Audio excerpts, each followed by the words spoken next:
Good morning student. Daily first year में गणित शिक्षण में मैं आपको पढ़ा रही थी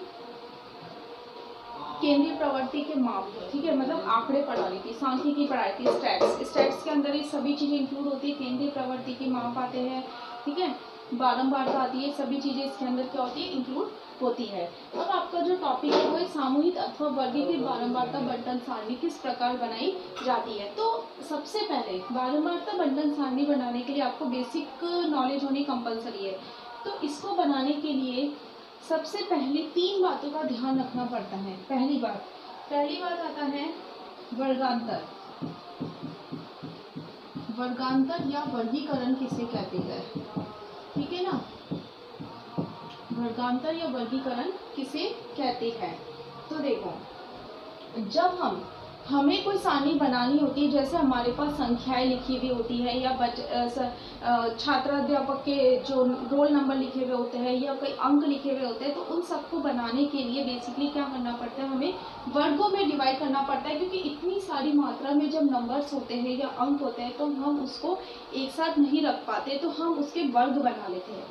वर्ग बनाने के लिए जैसे 0 से 5, ठीक है ना, 5 से 10, 10 से 15, जितना अंक है या जो मतलब ये मान लो स्टूडेंट नंबर ऑफ स्टूडेंट्स है उसके अकॉर्डिंग हमें क्या करते हैं, ये वर्ग बना लेते हैं, ठीक है। तो इन्हीं क्या बोलते हैं, वर्गांतर बोलते हैं। लेकिन इसमें एक चीज याद रखने वाली होती है जो आप लिख लो, देखो, समूह 0 से 5, ठीक है, समूह 0 से 5 और 5 से 10, ये सभी क्या माने जाते हैं, वर्गांतर माने कहलाते हैं, वर्गांतर कहलाते हैं। अब एक चीज याद रखना, जैसे 0 से 5 है, तो जो ये 5 है ये इस वाली श्रेणी में ना आके 5 से 10 वाली श्रेणी में आएगा, ठीक है। मतलब जो 0 से 5, 5 से 10, 10 से 15 ये है, तो जो ये 5 है ये इसमें नहीं आएगा। 5 किस में आएगा, नेक्स्ट वाले में आएगा। 10 है, 10 इसमें नहीं आएगा। 10 किस में आएगा, इस वाले में, मतलब स्टार्टिंग वाला इसमें इंक्लूड होगा, लास्ट वाला इसमें इंक्लूड नहीं होगा। जब बनाएंगे तब आपको और क्लियर हो जाएगा, यही वर्गांतर होता है। सेकंड नंबर याद रखते हैं,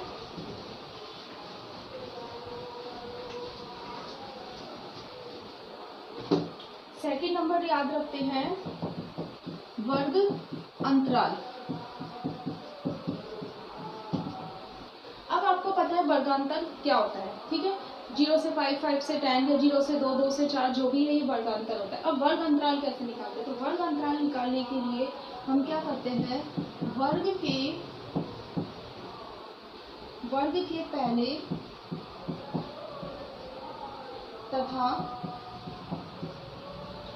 अंतिम अंक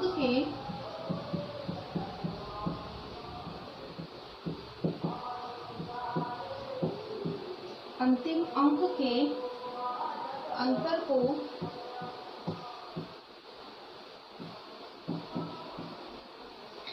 वर्ग अंतराल कहते हैं।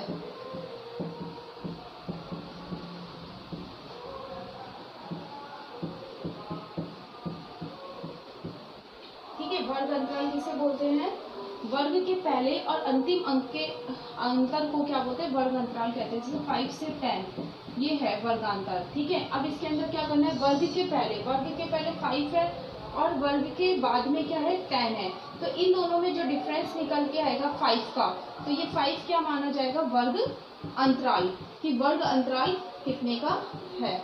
जैसे 0 से 2, 2 से 4, 4 से 5, इन दोनों का जो डिफरेंस है, ठीक है, 0 से 2, 2 से 4, 4 से 5, इन दोनों का जो डिफरेंस है, सॉरी 4 से 6, इन दोनों का जो डिफरेंस है कितने का आया, 2 का आया, तो 2 क्या माना जाएगा, हमारा वर्ग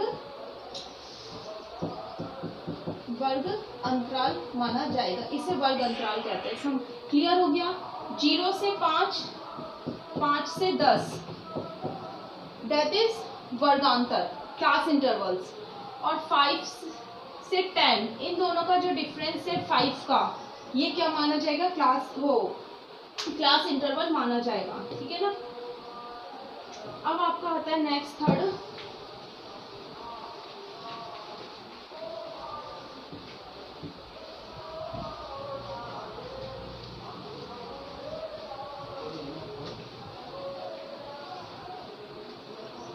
ठीक है।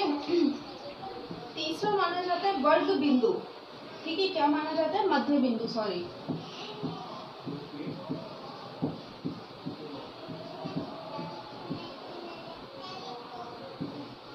मध्य बिंदु, तो इसमें लिख लो किसी वर्गांतर का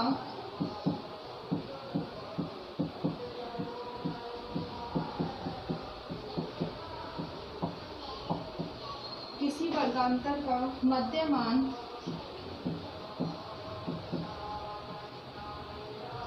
उसका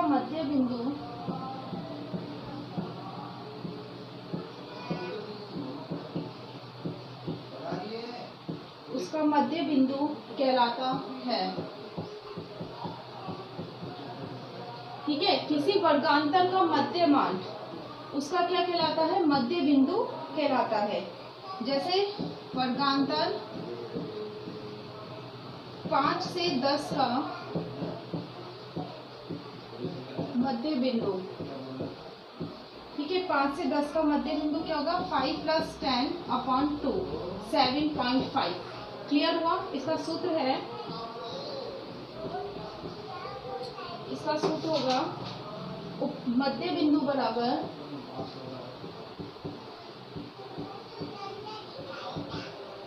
ऊपरी सीमा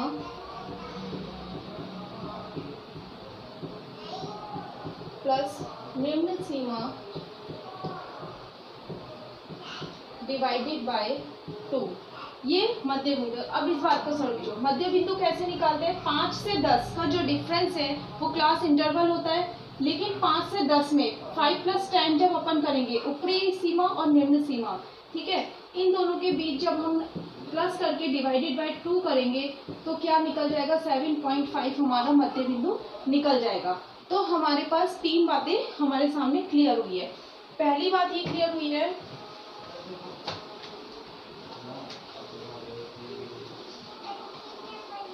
क्लियर हुई है 0 से 5, 5 से 10, दैट इज क्या माना जाएगा? वर्गांतर। 0 से 5, 5 से 10, 0 - 5 या 5 - 10, ये क्या माना जाएगा? 5 क्या माना जाएगा? वर्ग अंतराल। 5 से 10, दैट इज 5 + 10 डिवाइडेड बाय 2, 7.5। ये क्या माना जाएगा? आपका मध्य बिंदु। वर्ग अंतराल, मध्य बिंदु और वर्गांतर, ये तीनों चीजें आपकी क्लियर हो गई। अब एक एग्जांपल से मैं इसको सारणी में व्यक्त करना आपको बता रही हूँ, तो आपका ये वाला टॉपिक क्लियर हो जाएगा।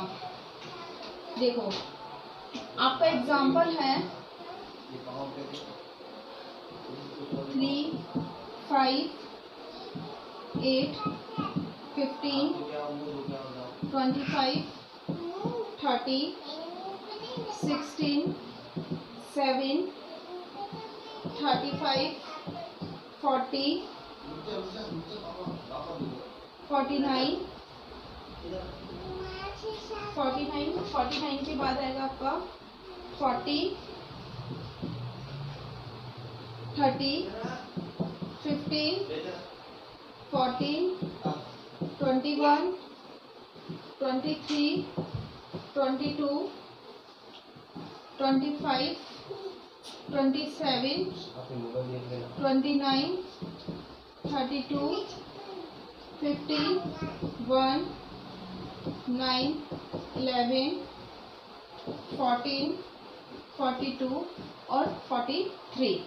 ये पूरा का पूरा आपका एक क्वेश्चन है जिसमें सामूहिक अथवा वर्गीय बारंबारता बंटन सारणी में इंक्लूड करना है। ये पूरा आपका एक क्वेश्चन है, आप लिख लेना आराम से, ठीक है।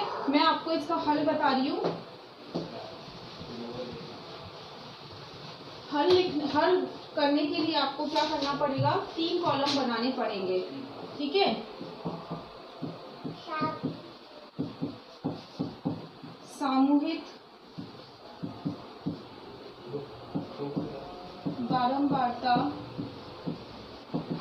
बंटन सारणी, ये आपको ही कंप्लीट करना है, यही आपका एक तरह से गृह कार्य मान लेना। मैं आपको बता रही हूँ CI। सबसे पहले प्राप्तांक वाला कॉलम बनाएंगे आप, उसके बाद मिलान चिन्ह का बनाएंगे जिसे आप टैली बार कहते हैं, ठीक है। और उसके बाद बारंबारता बनाएंगे, जो ये क्या था, छात्रों की संख्या थी, छात्रों की संख्या। अब आपको क्या करना है मैं आपको बता रही हूँ, उसके अकॉर्डिंग आप करके आओगे। नेक्स्ट वीडियो में इसको पूरा कंप्लीट करवाऊंगी। जैसे प्राप्तांक आप देख रहे हो 5 तक है, तो 0 से 5, 5 से 10, इसे कंप्लीट करना है। 0 से 5 कितने आए उसके अकॉर्डिंग यहाँ पे इसे कंप्लीट करना है। यही आपका होमवर्क है, घर पे रहिए, सुरक्षित रहिए। Thank you.